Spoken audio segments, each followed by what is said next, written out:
Hi, this is Mommy N, your Mommy Negosyo, and in today's video, I want to share with you my answer to the question, what are the essential steps for starting a new business successfully? That was a question asked by Brenda in our free 30-minute mentoring call. Before I forget, if you have not done so, please may I invite you to hit the like and subscribe buttons below so you'll be notified when I answer more questions like this. Now, let's talk about my answer to Brenda's question, which is essentially my biggest challenge, Mommy N, is how will I start my business? Brenda is a very smart lady. Her dream is always to have her own business. Even if she went to college, she wanted to start a business like maybe a store or maybe a restaurant or maybe a cafe. Those are the businesses that she was mulling about and she did not really know how to do it, what to start, and what to do. So what I did was to share with Brenda Mia's story because Mia was just like Brenda and Mia was one of my coaching clients earlier this year. Mia was young and she loved to design t-shirts. But she said, I want to create t-shirts as a business, Mommy, and but I don't know how to start. So I said, okay, you know that designing t-shirts was what you love. And there are many other t-shirt designers, right? So what can set you apart? I asked Mia. And eventually, after a lot of brainstorming with Mia, what came out was that she could make t-shirts that tell stories. She loved that because she loved designing t-shirts and she loved telling stories as well. She was very creative. After that brainstorming session, she became so proud of herself and so happy about the direction that she can take. Now that you know that you want to tell stories with your t-shirts, the next thing you need to find out, Mia, I said, is to find people who would like t-shirts that tell stories because some people don't like that.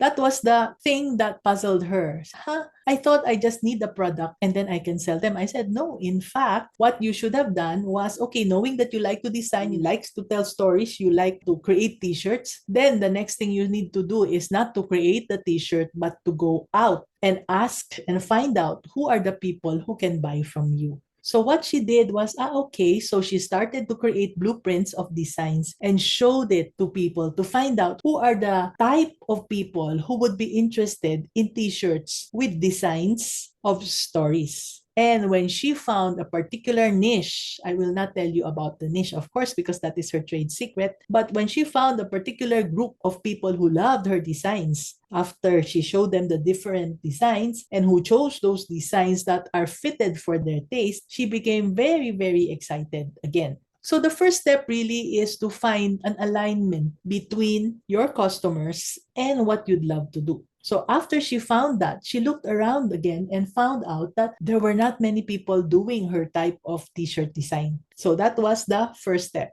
The second step, after she found out that there are people who are willing to buy her t-shirt designs and there are not many competitors, actually there are no competitors who can do it the way she does, the second step is to plan her business. So I guided her to write down her ideas on paper. There was so much to think about and she was so overwhelmed with the process. And I said, okay, just take it slowly one by one. And then now, since you already have people who are ready to buy your product and you already have an idea, then do the computation. You don't even need to do the t-shirt. Or you can create the t-shirt if you want to so that you will know how much it will cost, but just create one and then make a projection of the many that you will be creating. So she started with how much the things will cost. It was very tough because it was very difficult to do the mathematics for just one t-shirt. It was tough, but I guided her and she felt very confident afterwards. The next thing is now that you already have computed the costing of the t-shirt, find out where you can sell them. Many places that you can sell them were expensive. So either you needed to pay rent or you needed to sell your t-shirts to the stores on consignment and on a huge discount. And that was probably not very advisable. So what she found was a little place, a cozy little spot near a school. And that gave her a lot of relief and said, Mommy, and I found the perfect spot. The rent is very small and I don't have to give a commission to anybody. I can get the whole amount for myself.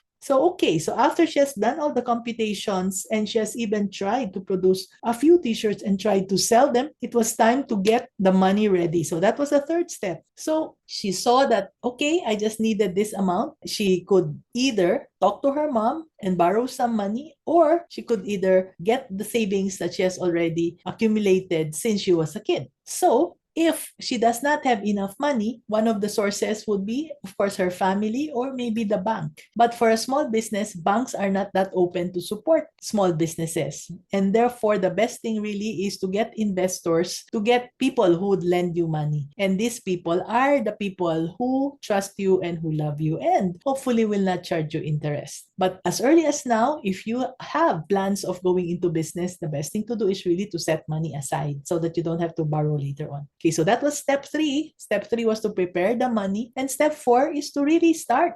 So Mia started small. She started with a few t-shirt types and she was not sure if those t-shirts would sell well. So because she was starting small, she was able to see which ones would click and which ones really would not. You would only know if they start to pay you. So finally, she was able to start selling them and eventually she was able to accumulate a team of 2 more people.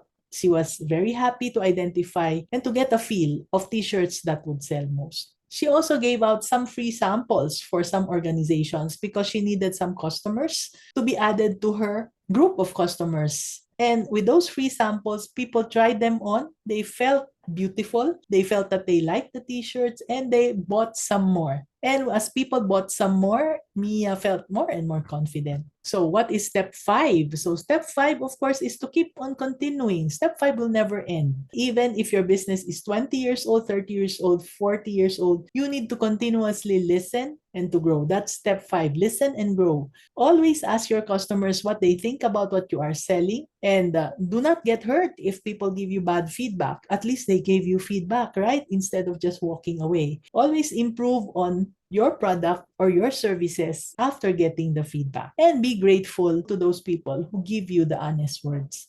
So she tried again, no? Different designs after getting the feedback. But again, not all the designs will be hits, right? Not all of them will be patok. But it's okay because if you keep the designs there, one day some person will go and buy it. So just keep on learning and keep on staying happy. So the business, the journey of becoming a business owner would always have ups and downs. But if you are determined with hard work and your love for whatever you are doing, then your dream would surely come true. Hard work and of course a lot of guidance and a lot of prayers. I would encourage you, if you have a dream of starting your own business, it was not just accidentally put there. It is something that is according to your calling. So heed that calling because until you heed that calling, it would be difficult for you to really feel fulfilled. That calling was not placed there for no reason. So was that helpful? I hope it was helpful. And if you have any business questions, please let us know in the comments below so that we can talk about it or make another video about it. So if that was helpful and you want more business tips, then click the link in my bio to sign up for my weekly newsletter so that you'll get free access to exclusive insights, private Q&As, and inspiring episodes delivered from my heart to yours, straight to your inbox. This is Mommy and your Mommy Negosyo saying, be business-minded, Pinoy!